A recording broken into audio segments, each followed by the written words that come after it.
ఆత్మని. మరి ఆయన అప్పగించిన రీతిలో మనం కూడా మన ఆత్మలను ఎవరికి అప్పగించేయాలి? దేవునికి అప్పగించేయాలి. అలాగ అప్పగించిన వారు ఎవరైనా ఉన్నారా? ఎవరు అప్పగించలేదా? జాగ్రత్తగా అర్థం చేసుకోండి. ఇంటికి వెళ్ళిన తర్వాత చదువుకోండి. అపోస్తలుల కార్యాల్లో ఉంటుంది ఈ మాట. స్తెఫనుని రాళ్ళు కొట్టి చంపడానికి యూదులందరూ కూడా కుట్ర చేశారు. వినాలి. ఎందుకని కుట్ర చేశారు? ఓ ప్రసంగం చేశాడు. ఏ ప్రసంగం అది? ముష్కరులారా అన్నాడంతే. ప్రారంభపు సువార్తల ప్రారంభం ఏం మొదలు పెట్టారు తెలుసా? ముష్కరులారా, మీరును మీ తండ్రుల వలె ప్రవక్తలను దేవుని సేవకులను చంపడానికి, మీరు కూడా వారితో పాలిభాగస్తులు అవడానికి దేవుని వాక్యమునకు చెవులను మనసులను లోపరచనలని వారులారని ప్రసంగం ప్రారంభించాడు. ఎవరు? స్తెఫను గారు. ఎప్పుడైతే ఆ ప్రసంగాన్ని ప్రారంభించాడో ముష్కరులారా అనేటప్పటికీ వాళ్ళకి ఏమొచ్చేసింది? పొడుచుకొచ్చింది. పాపం పొడుచుకొచ్చి ఏం చేశారు తెలుసా? ఆయన ఊరి వెలుపలకి తీసుకొచ్చి రాళ్ళు కొట్టి చంపేశారు ఆయన. ఎవరిని? అందులో ఎవరున్నారు సమ్మతించిన వారు? చెప్పండి. స్తెఫనుని రాళ్ళతో కొడుతుంటే సమ్మతించిన వారిలో ఎవరున్నారు? పౌలు. ఎవరు? అప్పటికి పౌలుగా మారలేదు, సౌలుగా ఉన్నాడు. ధర్మశాస్త్ర ఉపదేశకుడిగా ఉన్నాడు. ఆయన కూడా స్తెఫను చావుకి సమ్మతించాడంట. ఎవరు చావుకి? స్తెఫను చావుకి సమ్మతించాడంట. అప్పుడు యేసు ప్రభు వారితో స్తెఫను చెప్పుకుంటున్న మాట ఏంటో తెలుసా? ప్రభువా, యేసు ప్రభువా, నా ఆత్మను నీ చేతికి ఉన్న మాట లేదా? చూస్తారా మాటని? అపోస్తలుల కార్యాలు చూడండి మీరు. ఆ మాట ఉందో లేదు? 7వ అధ్యాయము. ఎందుకంటే మీకు అర్థమవడం కోసం చూపిస్తున్నాను అన్నమాట. అపోస్తలుల కార్యాలు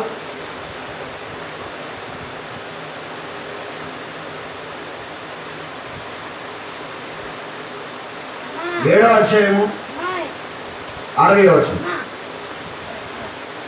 7:60. అతడు మోకాడుని 59 కానీ చదవన్నాను. ప్రభువును గూర్చి మొరపెట్టచ్చు, యేసు ప్రభువా, నా ఆత్మను చేర్చుకునమని స్తెఫను పలుకుచుండగా వారు అతనిని రాళ్ళుతో కొట్టిరి. అతడు మోకాలుని, ప్రభువా, వారి మీద ఈ పాపము మోపకమని గొప్ప శబ్దంతో పలికాడంట. ఎవరు? వినాలి అమ్మా, వింటున్నారా? ఎవరు పలికారు? స్తెఫను. ఎవరిని మాదిరిగా తీసుకున్నాడు స్తెఫను? యేసుక్రీస్తు వారిని మాదిరిగా తీసుకున్నాడు. ఏమని? తండ్రి, వీరేమి చేయుచున్నారో వీరు ఎరుగరు గనుక. ఎందుకే? అప్పటికి ఆయన చేతుల్లో మేకులు కొట్టేస్తున్నారు. ఎవరు? యూదులందరూ. రోమా ప్రభుత్వం ఏం చేస్తుందంటే సిలువకు ఆ చేయకుడు ఈ రెక్కొకడు లాగేశారు, సిలువ మీద పడుకోబెట్టి. ఏదో కొందరేమో కాళ్ళ మీద కాళ్ళు ఎట్టేసి ఆ సిలువ కొయ్యి మీద పెట్టేస్తున్నారు, బంధించేస్తున్నారు, ఆయన్ని హింసించేస్తున్నారు. ఆయన ఆ చేతిలో ఒక మేక, ఈ చేతిలో ఒక మేక వేశారు, 2 కాళ్ళు పెట్టి అందులో మేక కొట్టేశారు. అప్పుడు యేసుప్రభు వారు ఏమంటున్నారంటే, తండ్రి, వీరేమి చేస్తున్నారో వీరు ఎరగారు కనుక వీరులను క్షమించమన్నాడు. అదే స్తెఫను పలుకుతున్నాడు. ఎవరిని మాదిరిగా తీసుకున్నాడు? యేసుక్రీస్తు వారిని మాదిరిగా తీసుకున్నాడు. మాదిరిగా తీసుకుని అంటున్నాడు, ఏళ్ళు నన్ను చంపేస్తున్నారు ప్రభువా కనుక ఈ పాపము ఏళ్ళ మీద మోపుకో, నా ఆత్మను నీ చేతికి అప్పగించుకున్నాను అన్నాడు. ఈయన ఆత్మను ఎవరికి అప్పగించేసాడంటే యేసుక్రీస్తు వారికి అప్పగించినట్టుగా బైబిల్ మనకి సెలవిస్తుంది. ఇప్పుడు మన ఆత్మను కూడా ఎవరికి అప్పగించాలి? అంటే అప్పగించాలక్కర్లేదా? మన ఆత్మలు కూడా దేవుడు ఇచ్చాడు. ఈ ఆత్మను మరలా మనం ఎవరికి అప్పగించాలి? దేవునికి అప్పగించేయాలి. ఇలాగూ యేసుక్రీస్తు వారు చనిపోయే గడియలో గొప్ప శబ్దము, ఇప్పుడు స్తెఫను ఎలాగైతే పెద్దగా వేశాడో, యేసు ప్రభు వారు కూడా ప్రాణం విడిచేటప్పుడు, ఆ ఆత్మను అప్పగించేటప్పుడు అంటే గొప్ప శబ్దంతో కేక వేసేటప్పుడు, ఆ కేక వినలేక వినాలి మీరు ఇప్పుడు మాట, ఆ కేక వినలేక ఎవరు మారిపోయారు తెలుసండి పిల్లరా? ఆశ్చర్యం వేస్తుంది మీకు మాట చెప్తేనే. యేసు ప్రభు వారు శిలువ మరణాన్ని చూడలేక సూర్యుడు అంటండి మధ్యాహ్నం 12 గంటల మొదలుకొని యేసు ప్రభు వారు ప్రాణం విడిచే వరకు కూడా ఆయన మబ్బుల్లోనికి వెళ్ళిపోయాడంటే. ఎవరు? సూర్యుడు. ఎవరి ప్రాణ త్యాగాన్ని చూడలేకపోయాడు తెలుసా? ఎవరి ప్రాణ కేకలు వినలేకపోయాడు తెలుసా? సూర్యుడు. యేసు ప్రాణ కేకలను వినలేక అదృశ్యుడైపోయాడంట. చూస్తారన్నమాట. విచిత్రంగా ఉండదు ఈ మాట, మీకు చాలా విచిత్రంగా ఉండదు. మొదలు ఒక మాట చూపించిన తర్వాత అప్పుడు అసలైన పాయింట్లను మీకు తీసుకొస్తాను. చూడండి, మార్కు గారు రాసిన సువార్త, మార్కు గారు రాసినటువంటి సువార్త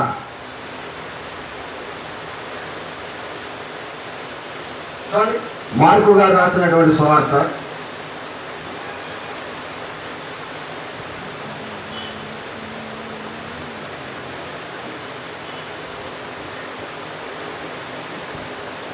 33వ వచనం, 15వ అధ్యాయము 33వ వచనం.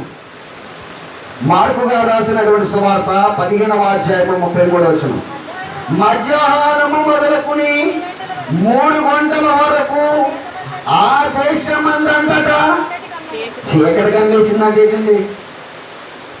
ఇప్పుడు మొదలుకొని మధ్యాహ్నం 3 గంటలకు చీకటి ఉండదు. అసలు చీకటి ఉండదా? చీకటి కమ్మేసిందంట. యేసు ప్రభు వారిని 9 గంటలకు సిలువేశారు. చెప్పండి, వినాలి మీరంతా కూడా. ఇదంతా కూడా చాలా ప్రాముఖ్యమైన మాటలు. యేసు ప్రభు వారు ఎన్ని గంటలకు సిలువేశారు? 9 గంటలకు సిలువేశారు. మధ్యాహ్నం రమారమి. మధ్యాహ్నం అంటే ఎప్పుడు? టైం ఎన్నింటికి? మధ్యాహ్నము సమయం ఎప్పుడు? ప్రారంభం 12 గంటలు. ప్రారంభం 12 గంటలే. 11 వరకు ఉదయం, 12 కాడి నుంచి మధ్యాహ్నం. రమారమి మధ్యాహ్నం అన్నది చూడండి. రమారమ మధ్యాహ్నము అన్నాడు. మధ్యాహ్నం ఎప్పటి వరకు? కానీ మధ్యాహ్నం ఎప్పటి వరకు చెప్పాలి? 3 గంటల వరకే. సమయము మధ్యాహ్నం అనేటువంటిది 12 కాడి నుంచి 3 గంటల వరకు మధ్యాహ్నం. మీరేనండి ఈసారి ఆగండి, గంట కొడుతుంది కదా. సాయంత్రము 4 గంటలు. సాయంకాలం ఎప్పుడు ప్రారంభం అనుకున్నారు? 4 గంటల నుంచి. మధ్యాహ్నం ఎప్పుడు ప్రారంభం అనుకున్నారు? ఏంటి? 12 గంటలు. ఉదయం ఎప్పుడు ప్రారంభం అనుకున్నారు? 5 గంటల కాడి నుంచి. 5 కాడి నుంచి ఉదయం ప్రారంభం. మధ్యాహ్నం 12 గంటల నుంచి ప్రారంభం. సాయంత్రం 4 గంటల కాడి నుంచి ప్రారంభం. ఇప్పుడు అర్థమైపోవాలి మీకు. రమరమి మధ్యాహ్నము మొదలుకుని 3 గంటల వరకు ఆ దేశం అంతా ఏం కమ్మిందంట? ఎందుకు కమ్మింది 3 గంటల వరకు? తెలిసి మీకు 3 గంటల వరకు ఎందుకు కమ్మిందంటే, 3 గంటల సమయంలో యేసు ప్రభువు ఏం పెడతారు తెలుసా? ఆత్మని విడిచిపెట్టేస్తాడు, ప్రాణాన్ని విడిచిపెట్టేస్తాడు, పెద్ద కేక వేయబోతున్నాడు. ఎవరు? యేసుక్రీస్తు వారి కేకను వినలేని ఎవరో తెలుసా? సూర్యుడు. ఏమైపోయి చూడండి, లూకాసు వార్త చూడండి, అంత విచిత్రం కూడా చూడండి మాట. లూకాసు వార్త, లూకాగా రాసినటువంటి సువార్త ఏండి? లూకాగా రాసినటువంటి సువార్త 20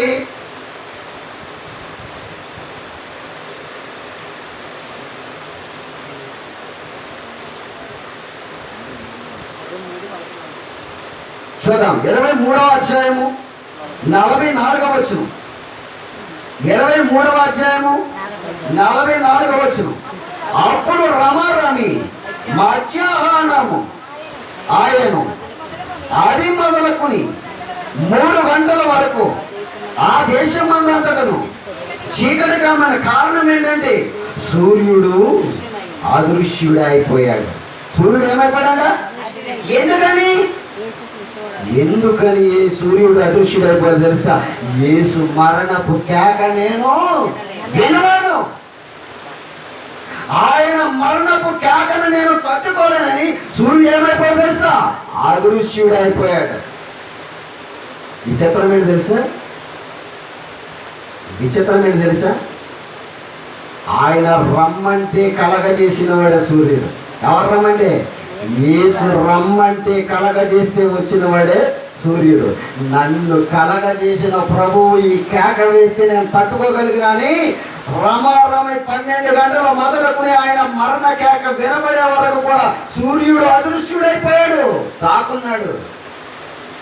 ఇంకో విచిత్రం ఏంటి తెలుసు? భూమి కూడా ఎంత వణికిపోయిందో చెప్తాను, చూపిస్తాను మీకు బైబిల్ గ్రంథంలో నుంచి. ఆయన అదృశ్యుడైపోయాడు. ఆయన ప్రాణ కేకను వినలేక, ఆయన ప్రాణ కేకను విన్న భూమి ఏమైపోయిందో తెలుసా? మత్తయి రాసిన సువార్త చూడండి, బైబిల్లో ఎంత విచిత్రంగా ఉండదో చూడండి. బైబిల్ గ్రంథంలో మత్తయి రాసినటువంటి సువార్త, మత్తయి రాసినటువంటి సువార్త 27వ అధ్యాయము దయచేసి చదువుదాం. మత్తయి రాసినటువంటి సువార్త 27వ అధ్యాయము 45 నుంచి కొంచెం చదువుకుందామండి పిల్లలు. 45 నుంచి చదువుదాం. మధ్యాహ్నము మొదలుకుని 3 గంటల వరకు ఆ దేశం అంతటా చీకటి కామెను. ఇంచుమించు 3 గంటలప్పుడు యేసు ఏలి ఏలి లామా సబక్తాని అని బిగరగా కేక వేసెను. ఆ మాటకు నా దేవా నా దేవా నన్నెందుకు చెయ్యి విడిచినవని అర్థము. అక్కడ నిలిచి ఉన్న వారిలో కొందరు ఆ మాట విని ఏలియాను పిలుచుచున్నారేమో అని వెంటనే వారిలో ఒకడు పరిగెత్తుకుని పోయి స్పంజి తీసుకుని చిరకలో ముంచి ఆయనకు త్రాగనిచ్చాను. తక్కిన వారు ఓరుకునుడి, ఏలియా ఇతనిని రక్షింపవచ్చునేమో అని చూద్దామనేది. యేసు మరల బిగ్గరగా కేకవేశాడు. ఎనలేక యేసు మరల బిగ్గరగా కేకవేశాడు, ప్రాణము విడిచిపెట్టాను. ఏమని? తండ్రి, నా ఆత్మను నీ చేతికి అప్పగించుతున్నానని బిగ్గరగా కేక వేయగానే జరిగిన సందర్భం ఏంటో తెలిసిపోయారా? చదవని కింద వచ్చరంలో ఉంది. అప్పుడు దేవాలయపు తెర పైనుండి కింది వరకు చినిగెను. భూమి ఏమైపోయిందో తెలుసు? వణికిందంట. భూమి ఏమైంది? వణికింది. అయ్యో, నన్ను కలగజేసిన ప్రభువా, నన్ను కలగజేసిన ప్రభువా. మీరు వినాలి మాటలన్నీ కూడా. ఆదియందు వాక్యం ఉండెను, వాక్యము దేవుని యొద్ద ఉండెను, వాక్యము దేవుడై ఉండెను, ఆ వాక్యమే శరీరధారి అయి లోకములకు వచ్చెను. ఆ వాక్యము మాట్లాడిన మాట ఏంటో తెలుసా? ఆయన మూలముగా సమస్తమును కలిగెను, కలిగి ఉన్నదేది ఆయన లేకుండా కలగదు. ఇప్పుడు సృష్టికర్త ఎవరు? సృష్టికర్త క్రీస్తు. సృష్టికర్త ఎవరు? క్రీస్తు. డిజైన్ ఎవరో తెలుసా? తండ్రి డిజైన్ చేశాడు ఇలా చేయాలని. సృష్టి చేసింది ఎవరు తెలుసా? యేసుక్రీస్తు. అందుకే కలిగి ఉన్నది కూడా ఆయన లేకుండా కలగలేదు. ఎవరు లేకుండా? యేసుక్రీస్తు వారు లేకుండా. సూర్యుడు క్రీస్తు చేశాడు. ఈ సూర్యుడు క్రీస్తు చేయబడిన ఈ సూర్యుడు యేసు ప్రభు మరణ గడియ రాగానే ఆ మరణాన్ని చూడలేక అదృశ్యుడైపోయాడంట. బాబోయ్, ఈ మరణము నేను చూడలేను అనుకున్నాడు. 3 గంటల వరకు ఆయన ప్రాణము విడిచే వరకు కూడా మరలా సూర్యుడు రాలేదంటే చెప్పాడు. రాలేదు. ప్రకృతిలో జరిగిన మార్పులు చెప్తున్నాను, జాగ్రత్తగానండి. ప్రకృతి అయిన దేవుడి త్యాగానికి మార్పు చెందుతుంది, కానీ ఏ మనిషిని కొరకు యేసుక్రీస్తు త్యాగం చేశాడో ఆ మనిషిలో మాత్రము మార్పిడి కలగడం లేదు, మార్పు రావడం లేదు. ప్రకృతిలో మార్పులు జరుగుతున్నాయి, కానీ మనిషిలో మాత్రము మార్పులు రావడం లేదు. సూర్యుడు అదృశ్యుడైపోయాడంట, భూమి వణికిపోయిందంట, వణికిపోయింది. ఎవరిని? ప్రభువా, నన్ను కలగజేసిన ప్రభువా, ఈ రక్తపు దారులు నా మీద పడుతున్నాయి అని ఆ రక్తపు దారులు చిందుతుంటే, ఆ రక్తపు దారులు ఆ భూమిలో పడుతుంటే ఆ భూమి వణికిపోతుందంట బిడ్డలారా, వణికిపోతుంది. అర్థమైందా ప్రభు త్యాగం? ప్రభు త్యాగాన్ని అర్థం చేసుకోవడం మానేసి యేసు ప్రభుని సంవత్సరం సిలువెక్కితం ఏంటంటే మతి లేకపోతే అండి. సంవత్సరానికి ఒకసారి సిలువేస్తున్నావా? ఎందుకయ్యాను యేసుక్రీస్తు వారిని సిలువ? ఆయన ఒక్కసారి చేశాడు త్యాగం.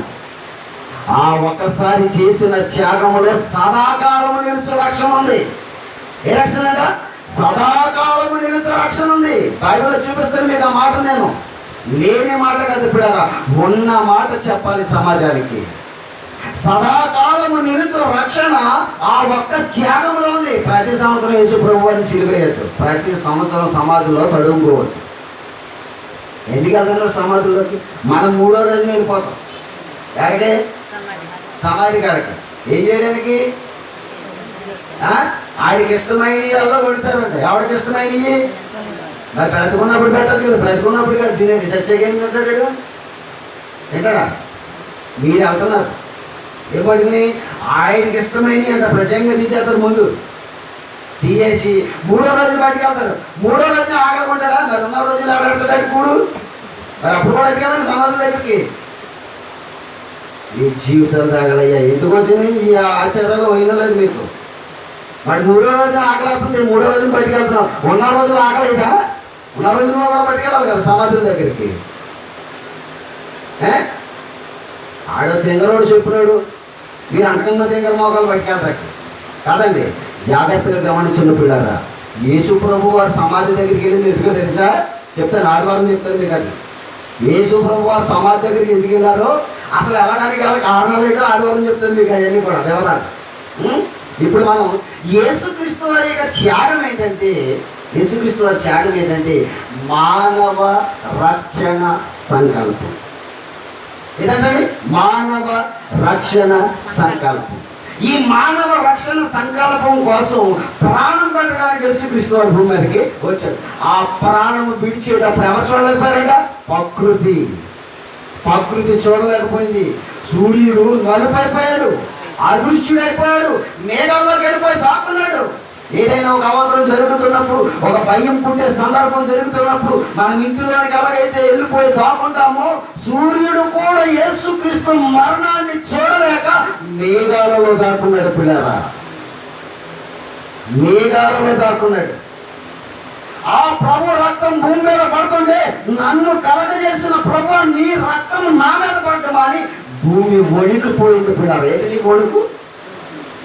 ఎవరి కొరకు ఆయన త్యాగం చేశాడో ఆ త్యాగం చేసిన ఆ మనిషి నువ్వు వణుకుతున్నావా? దేవుడంటే వణుకుందా నీకు?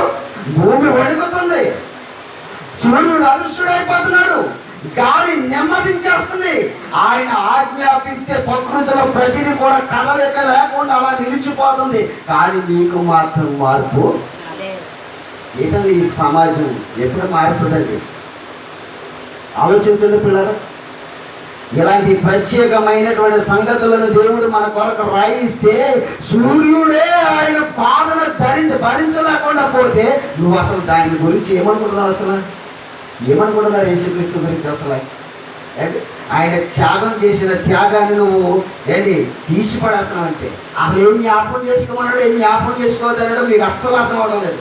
ఆయన జ్ఞాపకం చేసుకోమన్నది అయితే మీకు చూపిస్తాను. తర్వాత సదాకాలము నిలిచే రక్షణ గురించి 2 రెఫరెన్స్లు చూపించి నేను ముగించేస్తాను. జాగ్రత్తగా అర్థం చేసుకున్నాను. కొరింథీయులకు రాసిన మొదటి పత్రిక, కొరింథీయులకు రాసినటువంటి మొదటి పత్రిక నేను 2 రెఫరెన్స్లు చూపిస్తాను, ఇంకా ముగించేస్తాను. కొరింథీయులకు రాసినటువంటి 2వ పత్రిక, మొదటి పత్రిక 11వ అధ్యాయము 23 నుంచి చదువుకుందాం. నేను మీకు అప్పగించిన దానిని ప్రభువు వలన పొందితిని. కొరింథీయులకు రాసిన మొదటి పత్రిక 11వ అధ్యాయము 23వ వచనం. నేను మీకు అప్పగించిన దానిని ప్రభువు వలన పొందితిని. ప్రభు అయిన యేసు తాను అప్పగింపబడిన రాత్రి ఒక రొట్టెను ఎత్తుకుని కృతజ్ఞతాస్తుతులు చెల్లించి దానిని విరిచి, ఇది మీ కొరకైన నా శరీరము, నన్ను జ్ఞాపకం చేసుకున్నకై దీనిని చెయ్యుడి అన్నడా. వింటున్నారా? జ్ఞాపకం చేసుకోమని దేన్ని? ఆయన సిలువలో చేసిన త్యాగాన్ని. ఎప్పుడు? ప్రతి ఆదివారం రొట్టె విరిచినప్పుడు అలా నువ్వు జ్ఞాపకం చేసుకోవాల్సింది ఏంటి? యేసుక్రీస్తు వారు చేసిన త్యాగం. సంవత్సరానికి ఒకసారి సిలువ కదా ఏమన్నది? వారానికి ఒకసారి నువ్వు క్రీస్తు యొక్క త్యాగాన్ని జ్ఞాపకం చేసుకోవాలి. దీనిని చేయమన్నారా? సిలువ వేసిన దాన్ని చేయమన్నాడు. చెప్పండి ఒకసారి, మళ్ళా చదువు మాటని.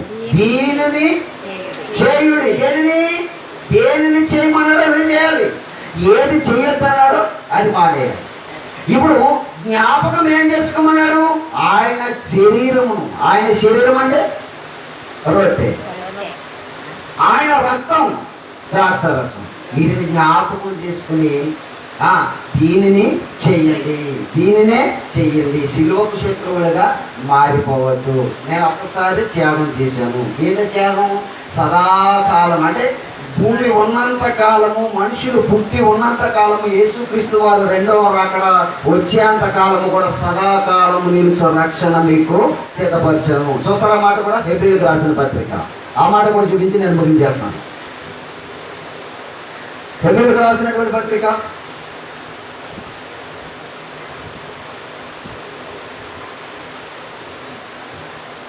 10వ అధ్యాయము. హెబ్రీయులకు రాసినటువంటి పత్రిక 10వ అధ్యాయము 10వ వచనం కలిసి చదువుకుందాం. బాగా అర్థమవుతుంది. యేసుక్రీస్తు యొక్క శరీరము ఒక్కసారియే అర్పింపబడుట చేత ఆ చిత్తమును బట్టి మనము పరిశుద్ధపరచబడి ఉన్నాము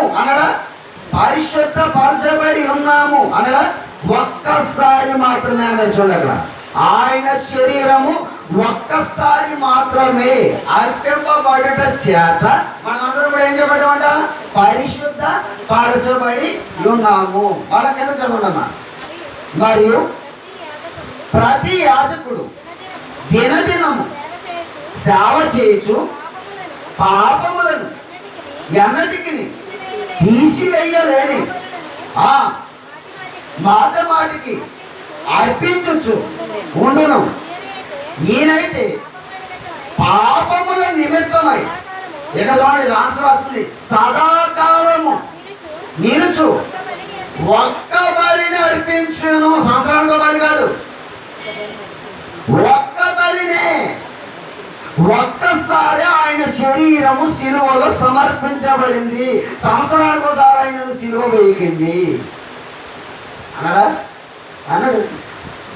మరి మీరెందుకు సంవత్సరానికి ఒకసారి సిలువ చేస్తున్నారు? వాక్యం అర్థం కాకండి. సిలువకు శత్రువులుగా మారిపోతున్నారు వీళ్ళందరూ కూడా. ఆయన చేసిన త్యాగానికి సూర్యుడే దాక్కుంటుంటే, భూమి వణికిపోతుంటే మనుషులలో మార్పు ఏమైందా? అక్కడ మారాడండి. ఎవడు? ఆయన సిలువలో రెండు పక్కలన సిలువ వేసిన ఒక దొంగ మారాడండి. ఎందుకు మారాడు తెలుసా? ఆ రాత్రి అంతా ఆయనను హింస పెట్టడం చూశాడు. ఆయనను హింస పెట్టి బాధించడం చూశాడు. ఆయన ఓర్పుకి, ఆయన సహనానికి, ఆయన నోరు తెరవని సందర్భానికి, ఆయన నిజాయితీకి, ఆయన సత్యమైన జీవితానికి, ఆయన తండ్రి చిత్తాన్ని నెరవేర్చడంలో లోబడిన విధేయతకు వీడు హ్యాట్సప్ అయిపోయాడు, పిల్లలు మారిపోయాడు. అయ్యి బాబు, ఎన్ని చేస్తున్నా నువ్వు భరించి నోరైనా తెరవలేదు ప్రభువా, ఇదైతే మాకు తగునే. మేము ఎన్నో నేరాలు చేస్తాం, ఎన్నో ఘోరాలు చేస్తాం, మేమెన్నో మరి చాలా విచిత్రమైనటువంటి పాపాలు చేసేస్తాం, మాకైతే ఈ శిక్ష తగునే. నువ్వే నేరము చేయకుండా ఇన్ని బాధలు భరించి, ఇన్ని హింసలు భరించి, నువ్వు అపశింపబడుతున్నా కానీ, నోరు తెరవకుండా గుద్దుతున్నా కానీ, మాట్లాడకుండా ఇన్ని శ్రమలు భరించావు ప్రభువా, నువ్వెంతటి గొప్పవాడు. ఈ సిలువ వేయబడిన తర్వాత నాకు అర్థమైంది ప్రభువా అని ఏమన్నాడో తెలుసా? ప్రభువా, నీ రాజ్యంలోకి వచ్చినప్పుడు నన్ను జ్ఞాపకం చేసుకో ప్రభు అన్నాడు. వెంటనే యేసు ప్రభు ఏమన్నాడు తెలుసా? నేను నువ్వు నాతో కూడా పరదేశికి తీసుకుపోతాను అని చెప్పాడు. అంతే. ఆ మార్పు నీలో ఉందా? సూర్యుడే అదృశ్యుడైపోతున్నాడు, భూమి వణుకుతుంది, దొంగలే మారిపోతున్నారు. నీ కఠినత్వానికి ఇంకా వణుకు లేదా? మారవా నువ్వు? మారకపోతే శిక్షకు పోతారు పిల్లలు. యేసు ప్రభు వారి యొక్క శిలువ త్యాగం ఏంటో తెలుసు? నీకు సింహాసనాన్ని దగ్గరికి తీసుకెళ్ళాలనుకుంటున్నాడు. ఆ సింహాసనం నువ్వు ఎక్కాలంటే శిలువ భరించాలి. యేసు శిలువ భరించాడు కనుక సింహాసనం మీదకి వెళ్ళిపోయాడు. నువ్వు కూడా శిలువ భరిస్తేనే సింహాసనం మీదకి వెళ్ళిపోతావు. ఆలోచించండి. మాటకి శిలువ ఎత్తిపోయాడు.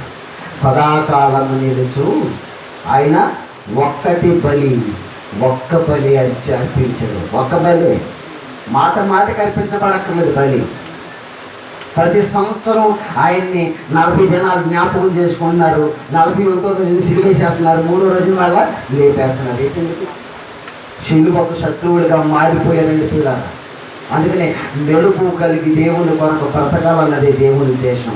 సూర్యుడు మారిపోయాడు, భూమి వణుకుపోతుంది, దొంగలు కూడా మారిపోతున్నారు. కానీ మనలో మాత్రం మార్పు లేదు. మారకపోతే సమాజంలో నాశనానికి పోతామని బైబిల్ చెప్తుంది కూడా.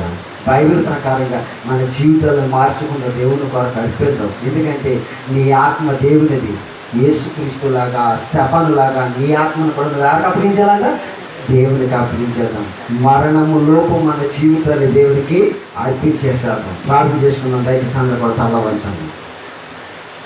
ప్రార్థన చేసుకుందాం. అందరూ దయచేసి తల్ల వంచండి. ప్రేమ కలిగిన మా కన్న తండ్రి, పరిశుద్ధుడైన మా ప్రభు, నీ పిల్లలకి ఇప్పటి వరకు నీ మాటలు చెప్పడానికి మీరు ప్రోత్సహించారు. నీ త్యాగం ఎంత గొప్పదో మనుషులకు అర్థం కాలేదు, కానీ ప్రకృతిలో ప్రతి దానికి అర్థమైనట్లుగా మేము చూసాం. అయినా మీ లేఖనాల ప్రకారంగా మా జీవితాలను మీ కొరకు అర్పిస్తూ ఆత్మీయంగా మేము బ్రతకడానికి మీ కృపను దయచేస్తారని ఈ కూడికను ముగించుకుని మా గృహాలకు వెళ్ళిచదుగా నెమ్మదిని, సమాధానాన్ని మా కుటుంబాలకు మీరు దయచేసి మీ కుమారుడైన క్రీస్తు రాకడకు మేము సిద్ధపడగలిగినట్లు మీ కృపను దయచండి. కూడి వచ్చిన ప్రతి బిడ్డను మీరు చేయండి నాయన మీరు ఎక్కల చటన చల్లగా భద్రపరిచి కాపాడమని మీ చిత్తమైతే మరలా మేము ఆదివారం నాయన మీ సన్నిధిలో కూడుకోవడానికి మీ కృపను దయచండి. నువ్వు నాకు ఇచ్చిన భార్యను, ఇద్దరు కుమార్తెను నాయన అరుణ్ కూడా మీరు జ్ఞాపకం చేసుకోండి. పరిచయాన్ని మీరు జ్ఞాపకం చేసుకోండి. ఎగ్జామ్ రాస్తున్న పిల్లలకు జ్ఞానం, తెలివి, వివేచన కలిగించండి. అందరి ఎడల మీ చిత్తాన్ని జరిగించండి. నేను ఎవరినైనా దయతో మర్చిపోయింది వారిని బట్టి దయతో నన్ను క్షమించి కాపాడండి. అలాగే మా ప్రభా, మా చిన్నాన్నగారి విషయంలో కూడా ప్రార్థన చేస్తున్నాను. ఆయనకి మంచి ఆరోగ్యం దయచండి.